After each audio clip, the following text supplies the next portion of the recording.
स्कंद पुराण। श्री कृष्ण द्वारा मरे हुए पुत्र गुरुपुत्र को लाए जाने की कथा।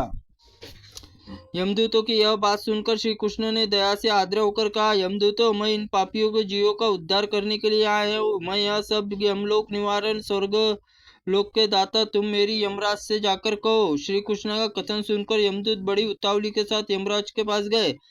नार की जीवों की मुक्ति हो जाने पर समाचार सुनाया। दूतों की यह बात सुनकर यमराज को बड़ा क्रोध हुआ। उन्होंने श्री कृष्ण बलराम को घोर युद्ध किया, परंतु पग पग पर पराजित होना पड़ा।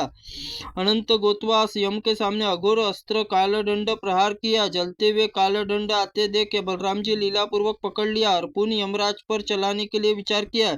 इतने में ब्रह्मा जी उन दोनों के बीच में आ गए और श्री कृष्ण को युद्ध से रोका। तत्पश्चात बलराज ने चराचर जगत में धारण करने वाले वीरभद्र जी को आप काल शास्त्र में यमराज के ऊपर न छोड़िए।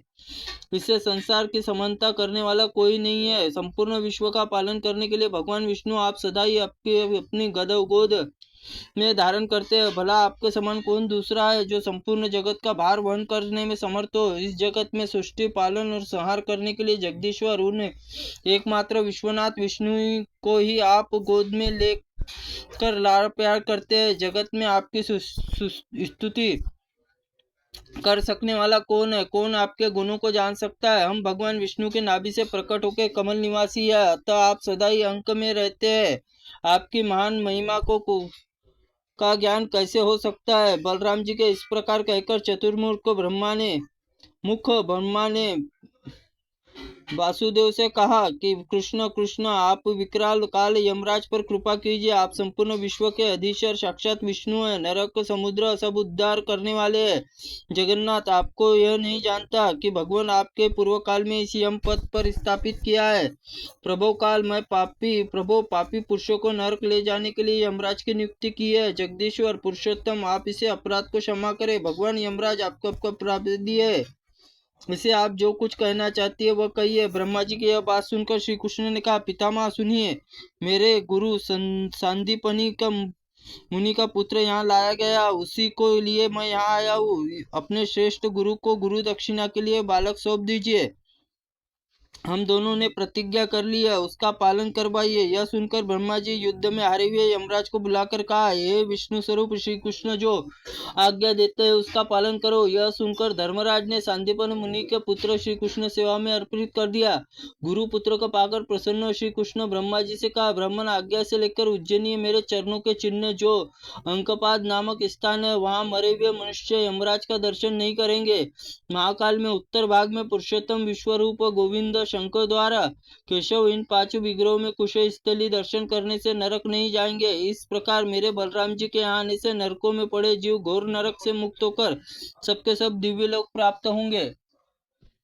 भगवान श्री कृष्ण का ऐसा कहने पर ब्रह्मा जी प्रसन्न होकर श्री कृष्ण ने जो कुछ कहा वह सब पूरा होगा। इसलिए बलभद्र जी से ही श्री कृष्ण गुरुपुत्रों को साथ लेकर श्री ब्रह्मा जी से पूछकर अपने रथ पर सवार होकर नरक में पड़े हुए प्राणियों को उद्धार के लिए पूर्ण शंख ध्वनि के एक शंखनाद को सुनाकर श्री कृष्ण स्मरण जनित पुण्य समस्त नार जीव दिव्य विमान पर स्वर्गलोक चले गए। यमराज पूर्ण बलदेव जी को अपना दंड लेकर नगर के प्रवेश किया।